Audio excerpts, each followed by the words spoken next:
How do I find a new job? How can I make a career change? And the biggest question of all, can I really find a career that I love? Hey, my name is Jen Smith, and I believe career success doesn't have to be at the expense of living a radiantly happy and healthy lifestyle. As a former HR leader and recruiter turned career coach, I get what companies are looking for when hiring top talent. What that means for you is an unmatched combination of insider knowledge and the best kept secrets about making heart-based career changes and navigating the ups and downs of job searching in today's world of work. Whether you're a recent graduate navigating the job market for the first time or a seasoned professional ready for a career change, this show is for you. So grab your coffee or your kombucha, pull up a seat, and get ready to be challenged and inspired to move beyond your self-doubt and take the right next steps towards landing a career you love. Because you deserve a long, radiantly happy and healthy career. This is the Flourish Careers Podcast. Hello, and welcome back to the Flourish Careers Podcast. I'm Jen Smith, your host, and I'm delighted to be here with you today to kick off Season 8.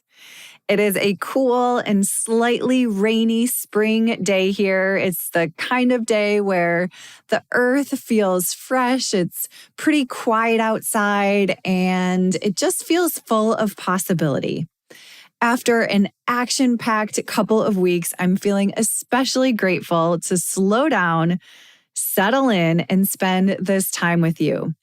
I've just returned from leading a workshop on strengths and energy at work, and it actually turned out to be an incredible team building experience. The conversations, the insights, the energy in the room reminded me of how powerful it can be when people truly understand what gives them energy at work and what drains it. So that was a really fun experience. And at the same time, I've been immersed in a very incredible and special project, collaborating with the Brave Women at Work community. And if you haven't heard yet, our new book, Brave Women at Work, Lessons in Letting Go, is launching very soon. The eBook comes out, fingers crossed, next week, and the hardcover in a couple months. I still can't quite believe that my career story is in a book. It feels very surreal. And at the same time, this project reminded me of the power of community. I've made new friends, reconnected with former colleagues, and shared space with women who are walking through and have walked through real transformation. And I cannot wait until this project is out in the world, and I'm excited to share more in the next coming months. And that brings us to today, because as much as I love traveling and collaborating, there's something so grounding about being right here in my treehouse behind the mic with you. Season 8 is officially underway, and I couldn't be more excited. This season, we're mixing it up a little bit. We will still have these solo episodes where I dive into topics you've been asking about. And because I've been receiving so many great questions about navigating today's wild, evolving job market, we're also going to bring back a few best of replays from past seasons. These are timeless conversations that continue to offer value, especially in this moment of change and opportunity. And we're also going to shake things up a little bit with some very cool guest conversations. I usually limit guests to once a month during our Flourishing Together segments, but I've had a surge of amazing people reach out lately, and honestly, I couldn't resist. So this season, expect a few extra guest episodes, all centered around real stories, tangible tools, and honest conversations about work and well-being. And just a little teaser, I'm already working behind the scenes on Season 9, which will be entirely dedicated to the remarkable women from the Brave Women at Work Lessons in Letting Go book. Their stories will move you and inspire you. And I feel incredibly honored to speak with each of them about their story, the writing process, and what it means to let go and move forward. So more on that soon. For today, let's ease into season 8 with a topic that's always on my mind, and that is the power of intention over speed and excellence over volume. I want to start with a story from growing up. My mom always had one piece of guidance that she said to me over and over. It was short, simple, and direct. Do nothing. I remember hearing that line countless times in high school, usually in the middle of some dramatic teenage meltdown or drama. And what she really meant was pause before you react. Take a beat. Breathe. Don't let your emotions hijack your decisions. And that was pretty solid guidance. And honestly, it still is. But I forgot that wisdom the moment I stepped into my career. Like many of us, I was caught up in the race, running toward the next promotion, the next role, the next project, the next big milestone. I was checking all these boxes, moving fast, and never really asking myself if it was what I wanted. And eventually, I completely burned out. And then I remembered my mom's advice to do nothing. Take a pause, take a beat, and I did. I finally slowed down long enough to reflect, reimagine, and rebuild. And that's when everything changed.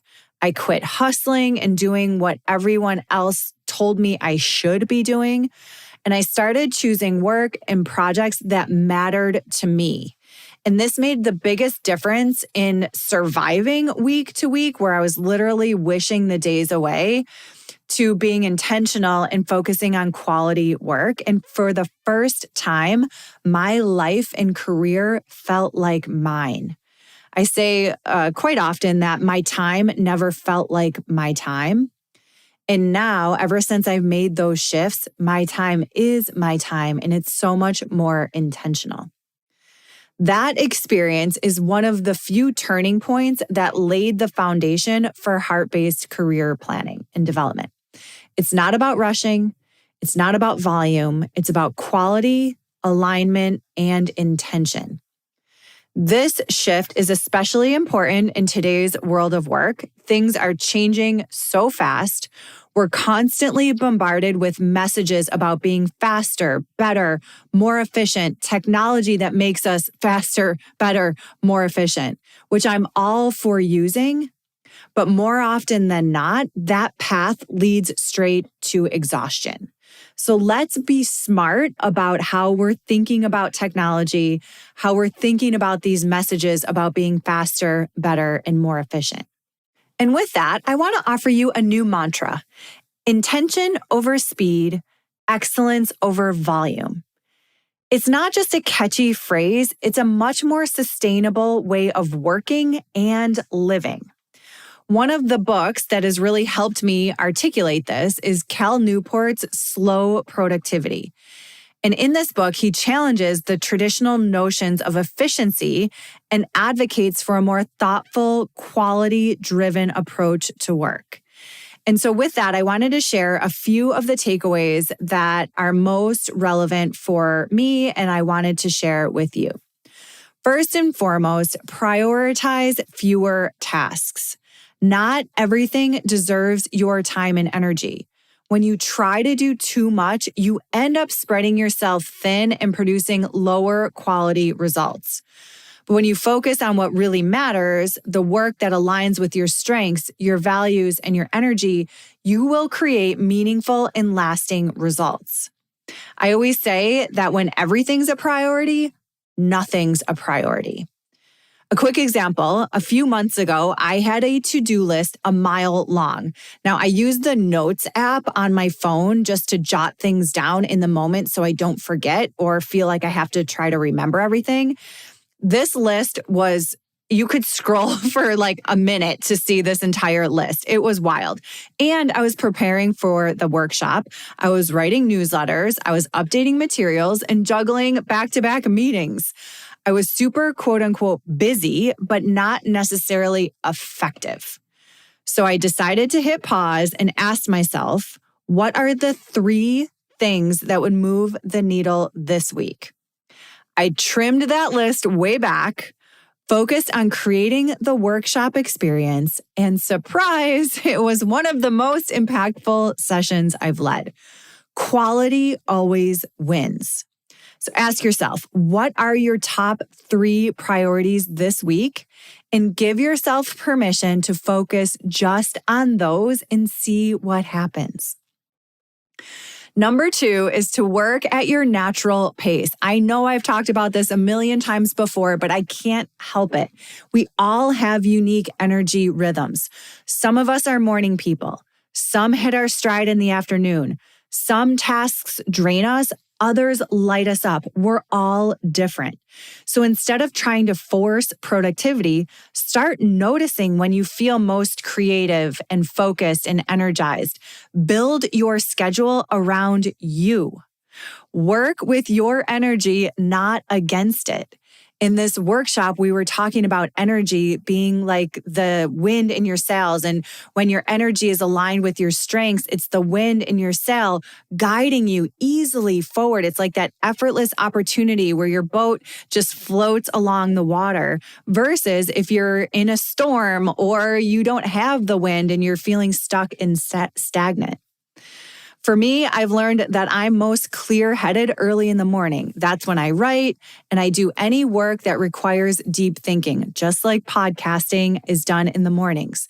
By the afternoon, I shift into meetings and collaboration. Honoring this rhythm hasn't just improved my output, but it's also improved my well-being. It is worth it to take a pause and figure out your unique energy rhythms. Number 3 is to invest in quality tools. This might sound simple or silly, but it makes a difference. When you surround yourself with tools and an environment that inspires you, your entire mindset shifts to this quality mindset. Cal Newport talks about buying an expensive notebook. And honestly, I agree. I have a few favorite pens. I have notebooks that I love that are not cheap. And I also have a morning ritual where I use these that helps to center me. And these small touches will help elevate my work. I've also refreshed my treehouse and the space around me, and I do this pretty much every season. So for example, this season, I recently upgraded my workspace with a painting from Heather Eck, a fabulous intuitive artist who has been on the podcast, and she's going to be coming back on the podcast. I've refreshed a few framed photos around me. I added a cozy light that brings this warm glow. These tiny intentional changes have made my space feel more inspiring, and that's aligned with my energy. And guess what? I genuinely want to spend time here. So when you treat your workspace and your tools like they matter and you invest in these things, it starts to make your work feel much more inspiring and aligned. Another idea is to create buffers between tasks. I believe that one of the most underestimated strategies of slow productivity is building in white space. Back-to-back meetings, nonstop deadlines, always on communication leaves little room for creativity or any thinking, quite frankly, in between. So try this. After a meeting or some type of creative sprint, give yourself 15 to 30 minutes to reset. Step outside, stretch, let your brain rest. That downtime isn't wasted. It's where your next great idea could be waiting to surface. And this happened to me recently. Instead of jumping straight into emails or meetings, I blocked off 30 minutes to take a walk outside in the middle of the day. And I was stuck on a couple things for this workshop for, quite frankly, a few weeks. So I ended up going outside, no phone, no podcast, just space to reflect. And wouldn't you know, the ideas started to come to me. So give it a try. After a creative sprint or some type of meeting, give yourself space to reset. Step outside and let your brain rest. That downtime isn't wasted. It's where your next great idea could be waiting to surface. And the final thought I want to share with you is to embrace deep work blocks of time. So instead of multitasking your way through the day, try carving out focused time for meaningful work. Turn off the notifications, silence your phone, and immerse yourself in one thing at a time. Personally, I found that 90 minutes of deep work in the morning is often more productive than an entire afternoon, half focused and multitasking. So even one intentional block like that each day can really support your output and that quality mindset. So before we move on, let's take a quick moment to recap the slow productivity takeaways. First, prioritize fewer tasks. Focus your time and energy on work that matters most, where your strengths and values align. Let go of the urge to do it all and give yourself permission to go deep instead of wide. Number 2, work at a natural pace. Honor your energy. Tune into the times of day when you're most productive and creative and align your schedule accordingly. Number 3, invest in quality tools. Your environment affects your energy and your output. So surround yourself with tools and spaces that inspire you and make you feel good about what you're doing. Number 4, create buffers between tasks. White space is not wasted space. Give your brain room to breathe between meetings and creative sessions. That's where insight and innovation often spark and live. And then finally, embrace deep work blocks. Block your calendar. Focused, distraction-free time is a gift and a superpower. Even one solid 90-minute block of deep work can transform how you show up and the quality of work that you produce. These might sound simple, but they create a powerful ripple effect. And when they're practiced consistently, they can be the antidote to exhaustion and burnout and help you create that foundation for meaningful and sustainable progress. Now, I want to talk for a second about what quality and the quality mindset looks like in a corporate setting or workplace. It's easy to assume that quality means perfection or working long hours to make things just right.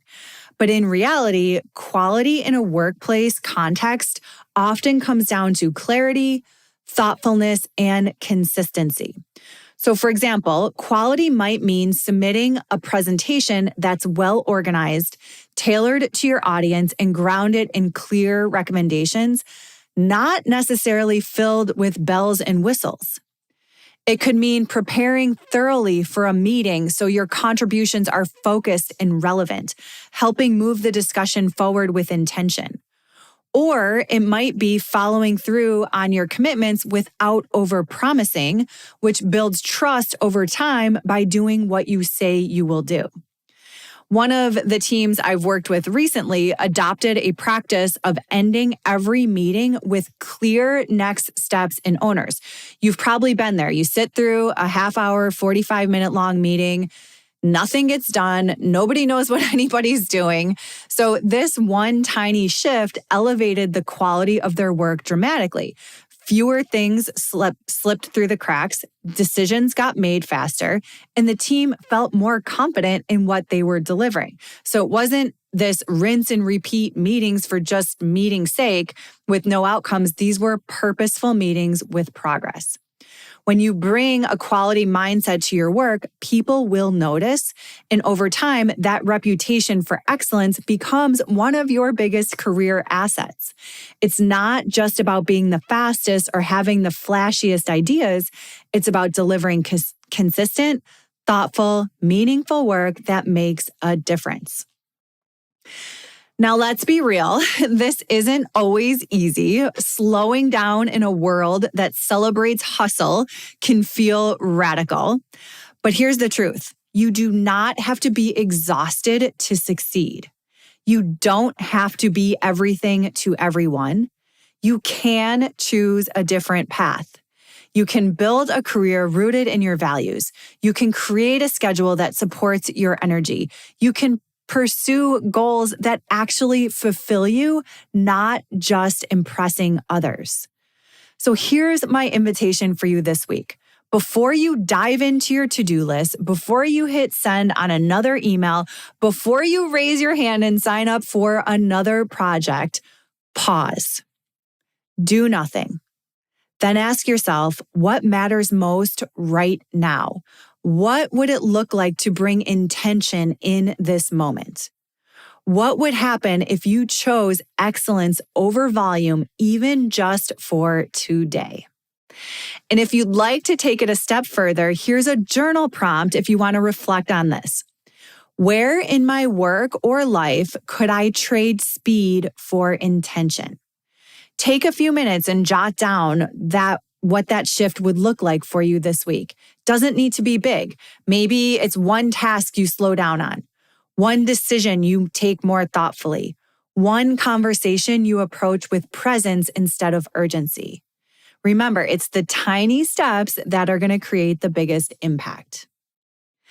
That's all for today, my friends. As we wrap up, remember, you are allowed to slow down. You are allowed to work differently because in the end, you deserve a long, radiantly happy and healthy career. If this episode resonated with you, I'd love for you to either leave a review or share it with a friend. Thank you so much for tuning in. I'll talk to you next time.